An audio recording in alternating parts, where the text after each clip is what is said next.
5, 4, 3, 2, 1, 0.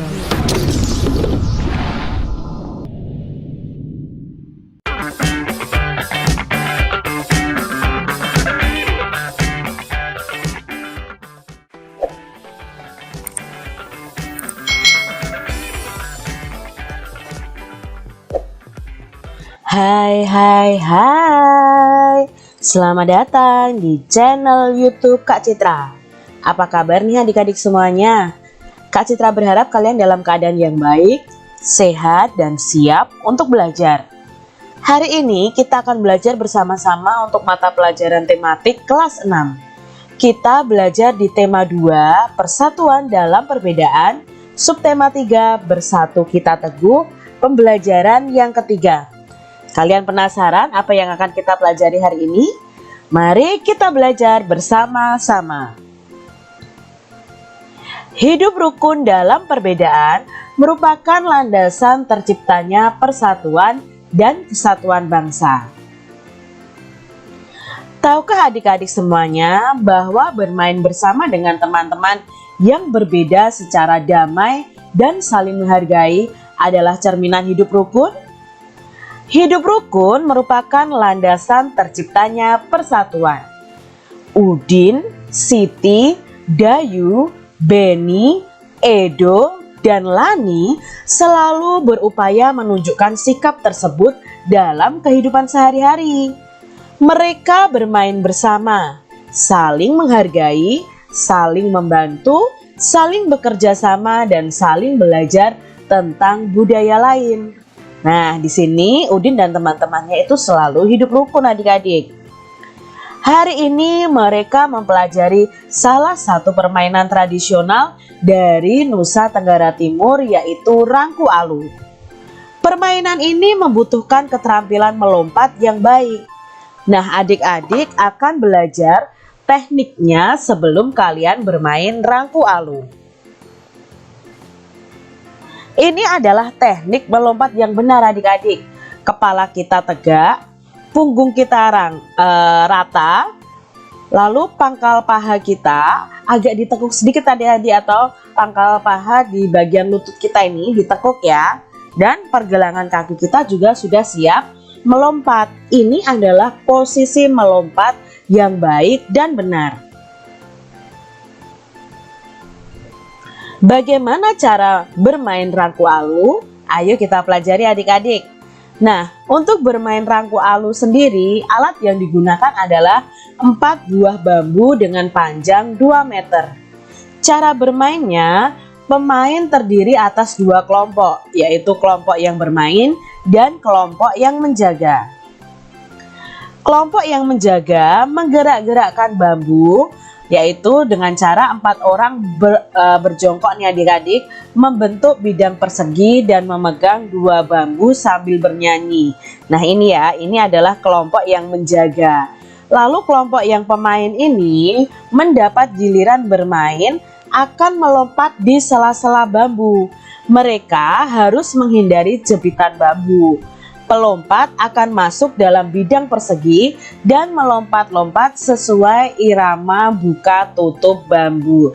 Jadi untuk kelompok yang menjaga ini harus selalu menggerakkan bambunya, yaitu buka tutup begitu adik-adik. Nah untuk yang kelompok bermain, mereka harus melompat di sela-sela bambunya. Jangan sampai kaki mereka terjepit. Itu tadi cara bermain rangku alu. Tuhan menganugerahkan kita beragam tanaman dan hewan agar kita bisa memanfaatkannya. Namun, pemanfaatan tumbuhan dan hewan tidak diiringi oleh sikap yang bijak, sehingga banyak terjadi ketidakseimbangan. Sebagai warga negara yang baik, kita perlu bersatu melestarikan hewan dan tumbuhan agar manusia dapat hidup sejahtera. Nah, pilihlah satu tumbuhan atau hewan yang menurutmu perlu dilestarikan adik-adik. Lalu adik-adik membuat posternya untuk mengajak seluruh warga sekolah tergerak hatinya untuk melestarikan tumbuhan atau hewan tersebut. Kamu bisa mempelajarinya dari poster di samping. Nah, Poster di samping ini tentang tanam pohon di bumi untuk masa depan kita. Jadi di sini mengajak untuk kita untuk menanam pohon adik-adik supaya masa depan kita itu baik ya, supaya tidak ada terjadi pemanasan global lagi di bumi kita. Postermu harus memuat satu jenis tumbuhan atau hewan dengan habitat dan manfaatnya. Jangan lupa kalimat ajakan serta gambar yang menarik dan jelas. Nah, poster itu apa sih, Kak? Nah, kita akan pelajari bersama. Apa itu poster? Ini adalah contoh poster hemat energi adik-adik ya. Kalau tadi poster mengajak untuk menanam pohon, ini juga contoh poster, yaitu poster hemat energi. Poster adalah suatu desain grafis yang di dalamnya terdapat gambar dan kata-kata pada kertas yang berukuran besar. Isinya memuat tentang informasi dan ditempel biasanya di tempat-tempat umum agar dilihat atau dibaca banyak orang. Poster itu sifatnya untuk mencari perhatian banyak orang. Poster juga bisa dijadikan sarana untuk mempromosikan produk, jasa, kegiatan, seputar pendidikan dan lain sebagainya. Poster itu mempunyai tujuan untuk memberikan informasi, mengajak dan menghimbau banyak orang untuk melakukan sesuatu seperti apa yang digambarkan atau dituliskan pada poster tersebut.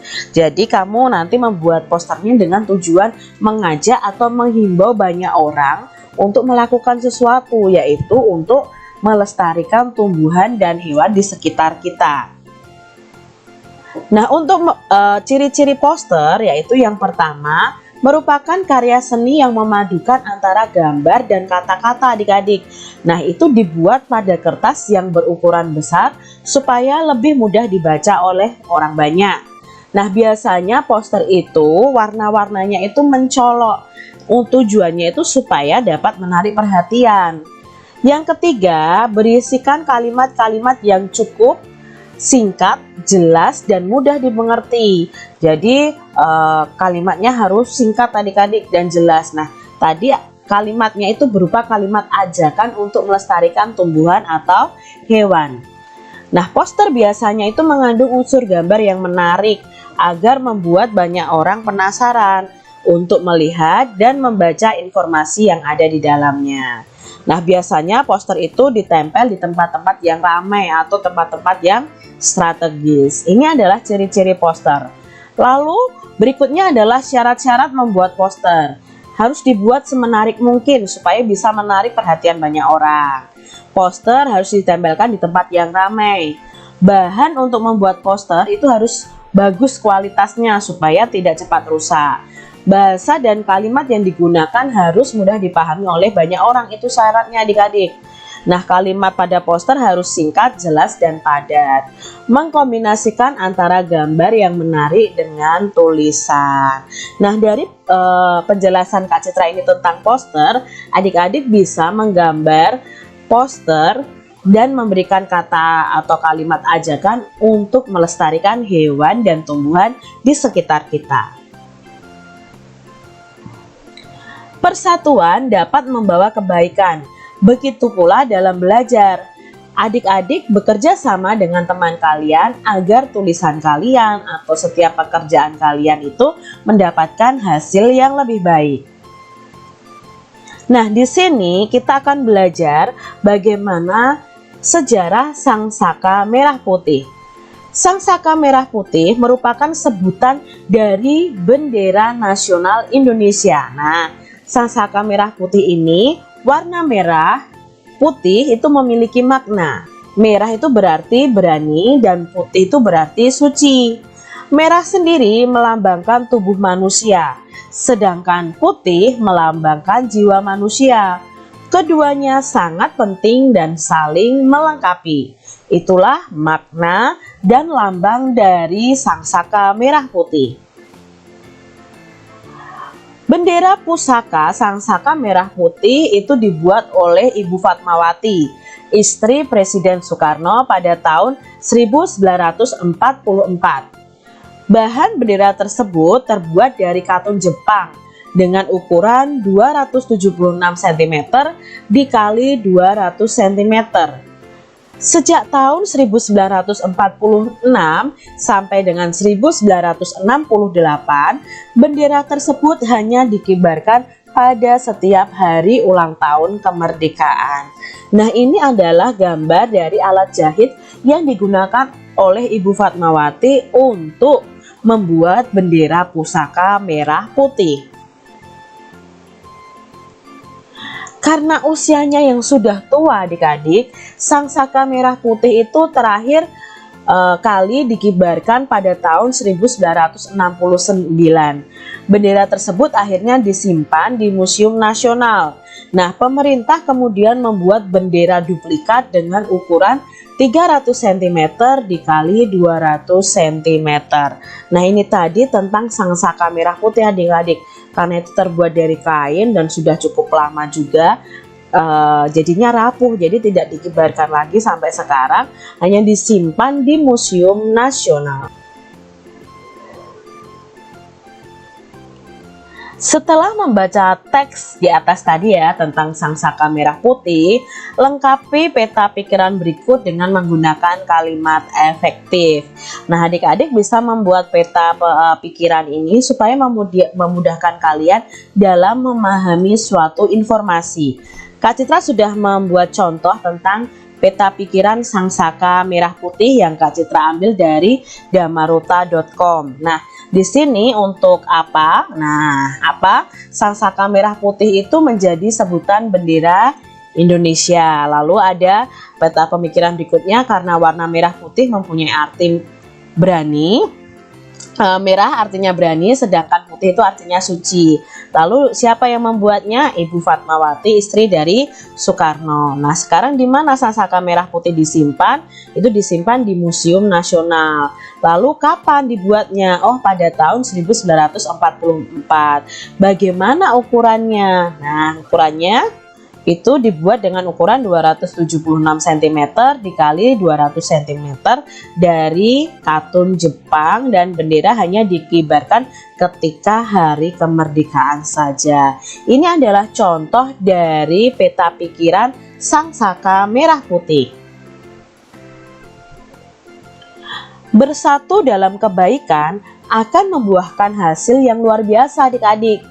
Hari ini kamu sudah bersatu dengan temanmu dalam belajar, sehingga kamu dapat memperoleh manfaat yang positif. Nah, kalau kita mau belajar bersama dengan teman-teman kita akan memperoleh manfaat yang baik adik-adik. Demikian tadi adik-adik pembahasan kita di mata pelajaran tematik tema 2 subtema 3 pembelajaran yang ketiga. Mari adik-adik kita tetap menjaga kerukunan dengan orang-orang di sekitar kita. Terima kasih sudah menyaksikan video dari Kak Citra. Sampai jumpa lagi di video pembelajaran selanjutnya. Tuhan memberkati. Jangan lupa tekan tombol subscribe, lalu tekan loncengnya, tekan juga tombol like, lalu share ke media sosial kalian.